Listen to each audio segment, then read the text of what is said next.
You are listening to Gone But Never Forgotten. Our topics can include, but are not limited to, murder, sexual assault, graphic and gruesome details, and more. These topics are adult in nature and are not meant for everyone. Listener discretion is advised. When we are children, we are warned of stranger danger. We are told that we should not speak to strangers, should not approach vehicles of people that try to talk to us, and we are trained to be aware and safe in our surroundings at all times. As parents, our most pressing fear is that all it takes is a moment for one of our babies to be taken from us and perhaps never returned. All it really takes is for an evil person to see a small opportunity to commit an awful act, and then you are left with a lifetime of wondering what happened to your sweet child, and you are left sleepless, wondering whether that child is alive or has passed on. That is what we're going to discuss this week. We are going to discuss a tragic set of circumstances that led to a 6-year-old girl going missing, and she is still missing to this day. We are also going to discuss a mother who has gone above and beyond to help people like herself. Hello. My name is Lance, and welcome to episode 73 of Gone But Never Forgotten, Snatched in Plain Sight, the Morgan Nick story.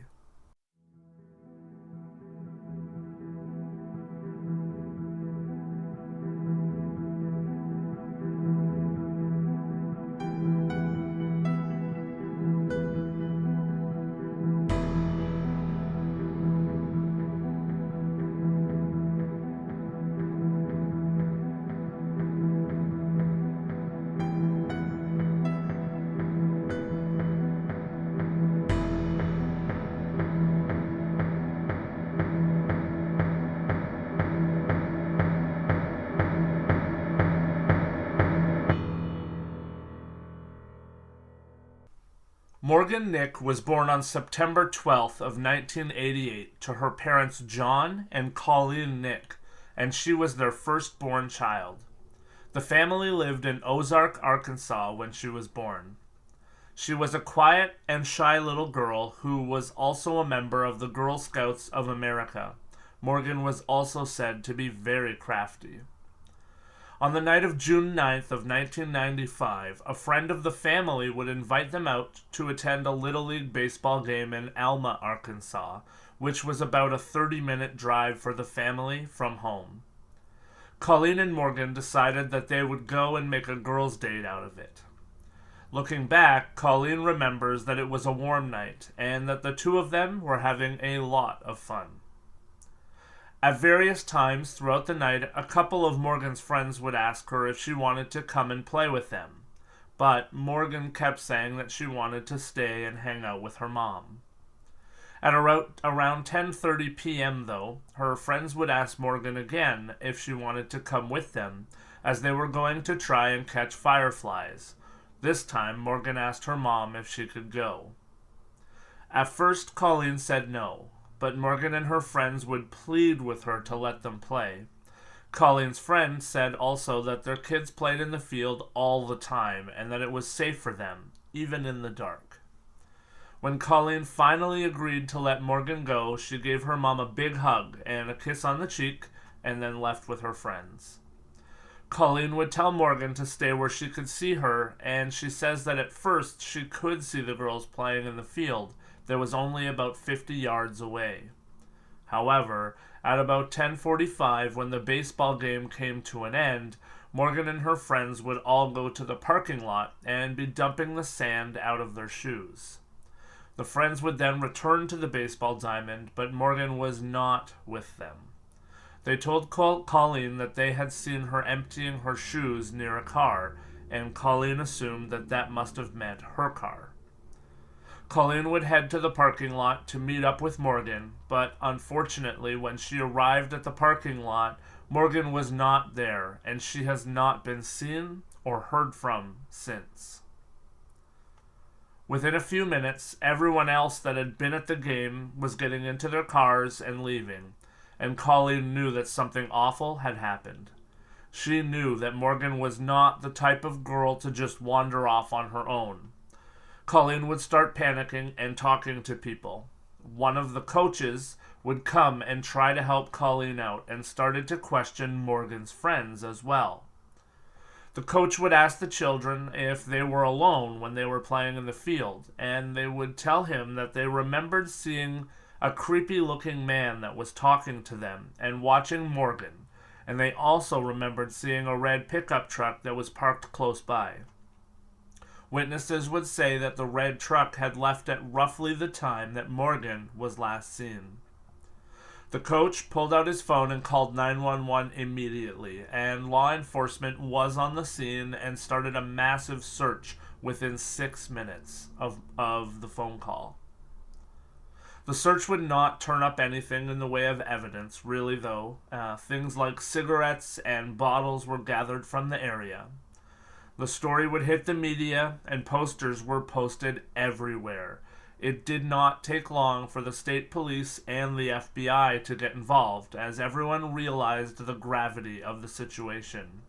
A 6-year-old girl was clearly taken, and time was of the essence.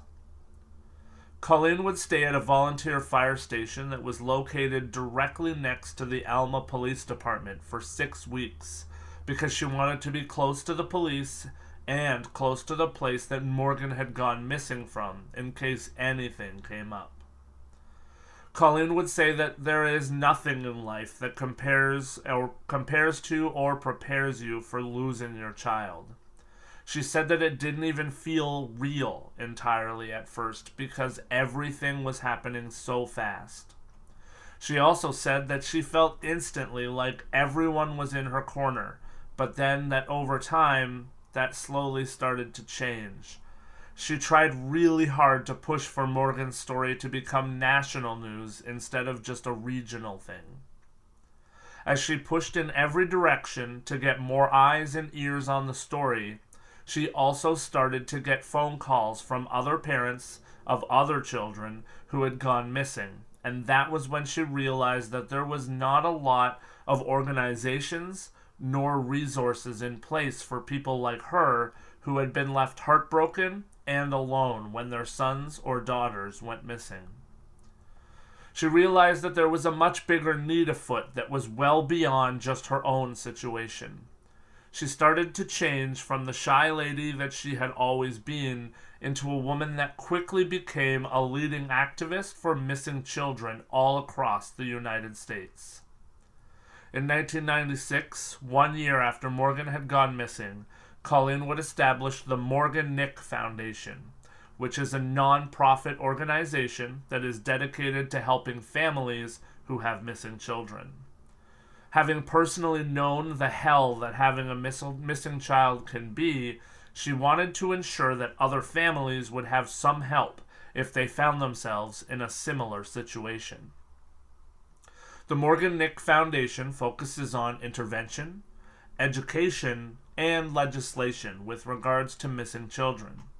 They have done presentations now for tens of thousands of children to teach them about cyber safety, sex trafficking, stranger danger, and anything that is pertinent to try and educate our children about how to avoid predators. The foundation had even been instrumental in bringing many children safely home that had gone missing. Police were looking, and seemingly are still looking, to talk to the man that was seen in the field that night to see if there is any connection to Morgan and her disappearance. The story that was told by the children about the man was also mentioned by other witnesses that night, and he was described as follows back in 1995. He was between 23 and 38 years of age, and he was roughly 6 feet tall. He had a medium build, weighing about 180 pounds, and he had curly, slicked back black or salt and pepper hair. He also had a mustache, a 1-inch beard, and a hairy chest. In the field, he was wearing cut-off blue jean shorts and no shirt or shoes. He was said to speak with a very southern accent, and he has never been identified. We will be sharing a composite sketch on our socials and also on the YouTube video for this episode. There was also the red pickup truck that was described as being at the scene and then leaving around the time when Morgan went missing. It's unknown if the man that we just described and the truck were connected. However, it was described as follows. It was a dull red, older Ford model of pickup truck with a white camper shell. The camper was possibly damaged, and witnesses said that it was 4 or 5 inches too short for the truck. The windows of the truck were covered with curtains, and it was believed to have had Arkansas license plates. The truck has also never been seen or identified by anyone after this crime. It is largely believed that there was a connection between 2 other attempted abductions around the same time that Morgan was taken. In the morning hours of June 9th, the same day, a 4-year-old girl would be pulled into a truck outside of a laundromat also in Alma. In that case, thankfully, her mom heard her daughter screaming and was able to grab her daughter from the truck. The described attempted abductor was said to fit the description of the man that was seen in the field when Morgan went missing. A day later, a man tried to force a 9-year-old girl into the men's washroom at a store in Fort Smith, Arkansas, which was only 15 miles away. When she fought back, the man let her go, but he was also described as fitting that same description from Morgan's case and the case outside of the laundromat. At the time of her disappearance, Morgan was approximately 4 feet tall and weighed approximately 50 pounds. She had blonde hair and blue eyes. Morgan had 5 visible caps on her molar teeth, and she was last seen wearing a green Girl Scout t-shirt, blue denim shorts, and white tennis shoes. Over the years, the investigation has turned up thousands of leads, but still nothing in terms of solid evidence that will bring Morgan home or bring the abductor to justice.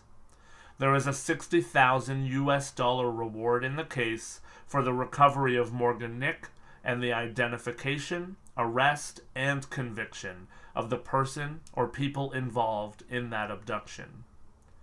Morgan's disappearance has also been featured on America's Most Wanted, The Oprah Winfrey Show, and even on Extreme Home Makeover Home Edition when her family was given a new home when their water heater exploded and destroyed their home.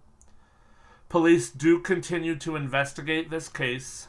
In January of 2002, police would receive a tip that Morgan was buried on a specific property that was near Boonville, Arkansas. Hours were spent at the location digging, and a police dog was also used. No trace of Morgan was found, though. In June of 2012, 2 convicted felons, Tanya Smith and James Monhart, were arrested for computer fraud when they attempted to assume the identity of Morgan. Tanya had tried to log on online to purchase the birth certificate and other papers for Morgan by forging her own identity. Police, though, do not believe that the 2 were involved in Morgan's actual disappearance. In 2017, police went to a property in Spiro, Oklahoma.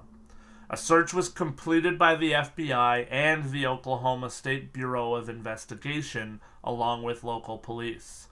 The main spot that was being checked was a well on the property because when cadaver dogs were on the property, they alerted to the well. The property had also been searched 7 years earlier because it belonged to a person of interest in Morgan's disappearance.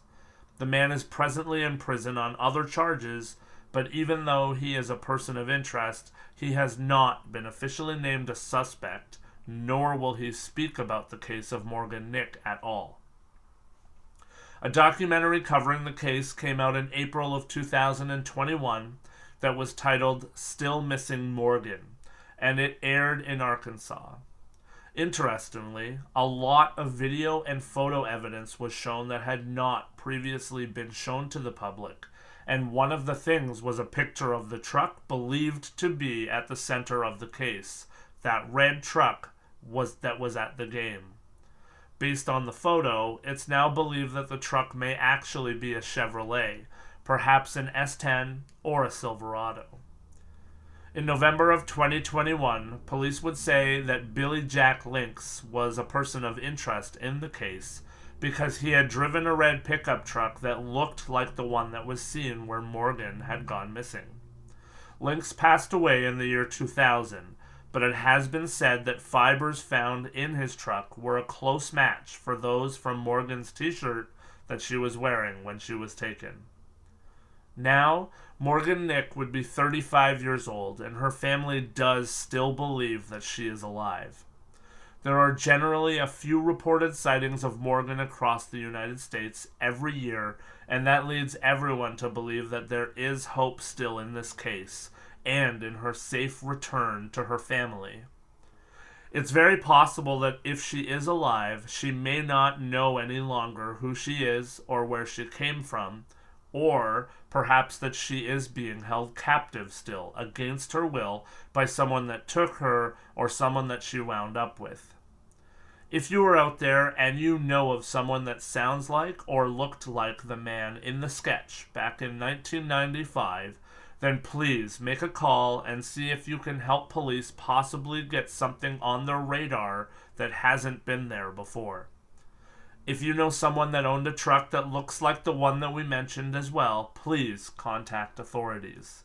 It's never too late, and if Morgan is still alive, she deserves to be reunited with her family.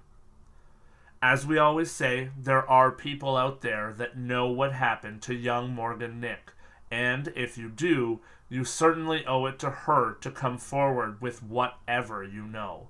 You can change lives with that kind of information.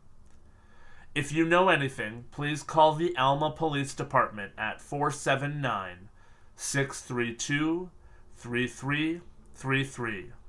The Morgan Nick Foundation at 1-877-543-4673, or the National Center for Missing Children at 1-800-THE-LOST. In closing, I want to share the mission statement and vision of the Morgan Nick Foundation. They are dedicated to preventing crimes against children and adults through programs that educate, empower, and unite families and communities. They have a drive to be an organization that is recognized by the public and by law enforcement as a leading resource in the prevention of missing and exploited children, as well as a source for family crisis management when a child goes missing. I want to give a huge shout out to Colleen, who has turned a negative and incredibly awful experience in her own life into a drive to help so many other people who are going through that same situation. Colleen, if you are ever listening to this, please know that you are a superhero, and undoubtedly you are a superhero in the eyes of millions of other people as well. I hope that one day you get answers, and I hope from the bottom of my heart that Morgan is also found alive. That is where we'll leave the show for this week. Thank you again for listening and joining me on this journey. Each and every one of you are appreciated greatly. Please come talk with me on any of our socials about this case or other cases, and if you like what you hear, please sign up on Patreon and help the show in any way that you can. I'll see you all back here next week as we discuss another case. In the meantime, take care and be better.